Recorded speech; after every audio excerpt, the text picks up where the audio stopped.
Hello friends, welcome back at vishacademy.com। इस video presentation में आपको बताने वाला हूँ कि HTML लैंग्वेज के हेड सेक्शन में जो मेटा टैग होता है उस मेटा टैग का क्या यूज़ होता है। पहले ओपन करते हैं नोटपैड। ओके, मेटा टैग मतलब इस तरह लिखा जाता है इसे। मेटा टैग के पहले मुझे आपको बताना है मेटा डाटा क्या होता है। आपको पता है मेटा डाटा? मेटा डाटा का मतलब होता है इंफॉर्मेशन अबाउट डाटा। डाटा मतलब जो भी आपके वेब पेज का कंटेंट है उसे हम यहाँ पे डाटा कहेंगे, ठीक है। सॉरी, मैंने स्पेलिंग गलत दी। Indormation, there is no meaning of indormation, information, ठीक है। सो मेटा डाटा का मतलब होता है इन्फॉर्मेशन अबाउट डाटा। कौन सा डाटा? जो आपके वेब पेज पर अवेलेबल है, जो आपने डाला है वो, ठीक है।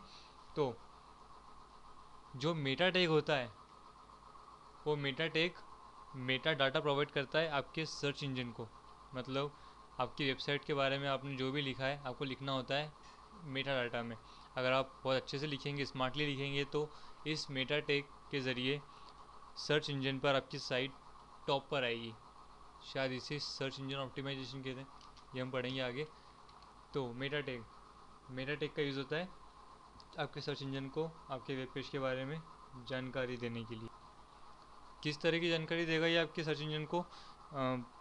जैसे कीवर्ड्स हुए, कीवर्ड्स कोई टाइप करेगा, जैसे मैंने डाला एकेडमी तो विश एकेडमी आ जाना चाहिए, इस तरह से।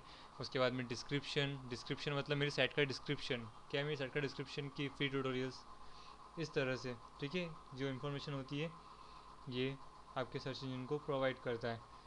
अभी मेटा डाटा के बारे में एक और फैक्ट कि XHTML, जिसे हम आगे पढ़ेंगे, XHTML, उसमें मेटा डाटा को हम इस तरह से क्लोज करते हैं। बट अभी हम पढ़ रहे हैं HTML, और HTML मेटा डाटा को इस तरह क्लोज करते हैं, ठीक है। तो हमने लिखा मेटा, ये उसी तरह इसी तरह हमने लिंक लिखा था, याद है आपको लिंक हमने किस तरह क्लोज की थी? उसी तरह मेटा भी क्लोज होता है यहाँ पर। और जिस तरह लिंक की कुछ प्रॉपर्टी थी, लिंक के कुछ एट्रीब्यूट्स थे, उसी तरह मेटा के भी कुछ एट्रीब्यूट्स होते हैं, ठीक है। तो पहले मैं खोलूँगा हमारे द्वारा बनाया गया वेब पेज, ये रहा, वन विथ नोटपैड, ये रहा, ठीक है। तो मेटा आता है हेड सेक्शन में। हेड सेक्शन में सबसे ऊपर हम इसे लिखेंगे मेटा, ठीक है। तो सबसे पहले मैं आपको बता रहा हूँ कि कीवर्ड अगर आपको आपकी साइट के लिए लिखना है तो किस तरह लिखेंगे। तो यहाँ पे लिखेंगे मेटा नेम।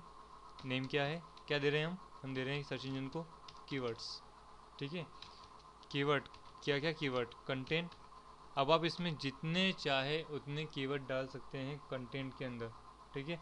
जैसे मैं डाल रहा हूँ wish academy, comma, free tutorials, tutorials, या वीडियोस, या टीचिंग। इस तरह आप जितने भी देना चाहें उतने दे सकते हैं। केवल आपको कॉमा लगाते जाना है, और डबल इन्वर्टेड कॉमा में आपको ये सब लिखते जाना है कंटेंट के अंदर। याद रखिएगा नाम होना चाहिए मेटा का कीवर्ड, ठीक है। तो ये सर्च इंजन आपके वेब पेज से इस कीवर्ड को देखेगा।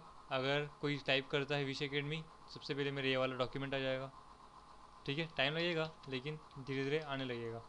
उसके बाद मैं आपको बताता हूँ एक और मेटा टैग, हम कितनी मेटा टैग यूज़ कर सकते हैं, ठीक है। जैसे नेम के लिए किया, अब हम किसी और चीज़ के लिए करते हैं। अब मैं आपको बताता हूँ डिस्क्रिप्शन देना है अगर आपको आपके वेब पेज का सर्च इंजन को, तो किस तरह देंगे।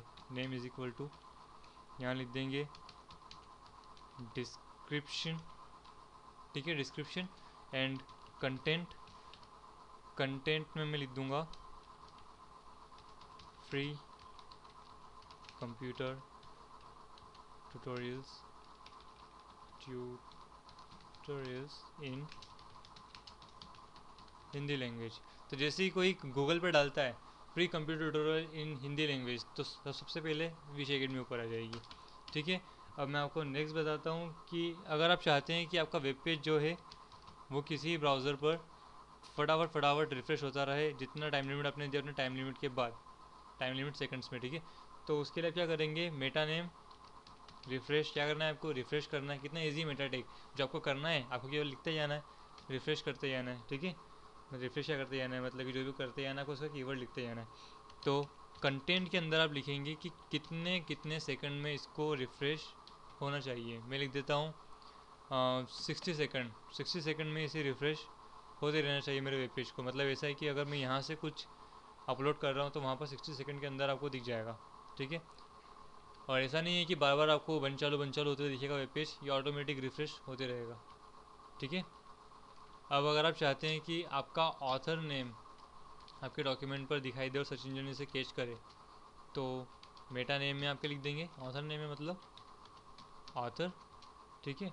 एंड से कंटेंट में मैं डाल देता हूँ मेरा नाम विनय सिंह।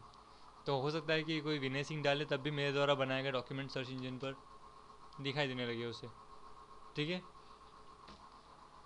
अब एक नया मेटा टैग, अगर आप सर्च इंजन को बताना चाहते हैं कि आपका वेब पेज जो बना है वो किस तरह की लैंग्वेज से बना हुआ है। हमको पता है कि HTML लैंग्वेज से बना है, लेकिन सर्च इंजन को नहीं पता कि किस तरह की लैंग्वेज से बना है। तो यहाँ पर नेम की जगह हम हल्का सा कुछ डिफरेंट कीवर्ड यूज़ करेंगे, और वो होता है HTTP डेस्ट इक्विवेलेंट, ठीक है। ये HTTP इक्वी सेम होता है, और इसमें आपको लिखना है कंटेंट टाइप, मतलब आप क्या बता रहे हैं सर्च इंजन को, कंटेंट टाइप क्या है, ठीक है।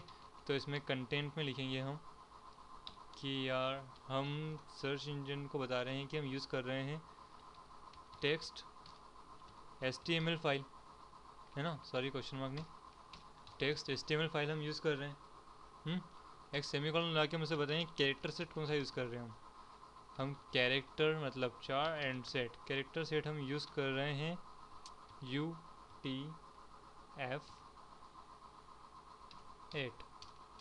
ठीक है। ऐसा हम उसको बता देते हैं सर्च इंजन को। एंड उसके बाद में मेटा क्लोज, फिर से मेटा सभी जगह क्लोज, इधर भी क्लोज, एंड यहाँ पर भी क्लोज, एंड यहाँ पर भी क्लोज, ऐसा कर देना चाहिए।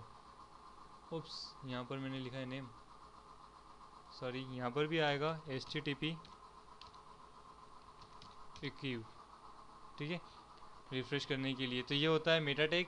मेटा टैग का यूज़ आपको समझ में आया। मेटा टैग जो इन्फॉर्मेशन होती है आपके डाटा के बारे में, आपके वेब डॉक्यूमेंट के बारे में, वो प्रोवाइड करता है ब्राउज़र को, वो प्रोवाइड करता है सर्च इंजन को, जिससे आपका वेब पेज पर ट्रैफिक बढ़े। ट्रैफिक मतलब कि ज़्यादा से ज़्यादा लोग उस पर आएँ, वो ज़्यादा से ज़्यादा सर्च हो, ये लक्ष्य होता है मेटा टैग का। मेटा टैग मतलब इन्फॉर्मेशन फॉर सर्च इंजन, ठीक है। इस वीडियो में इतना ही, मिलते हैं अगले वीडियोज़ में। बाय, टेक केयर एंड की प्रैक्टिस।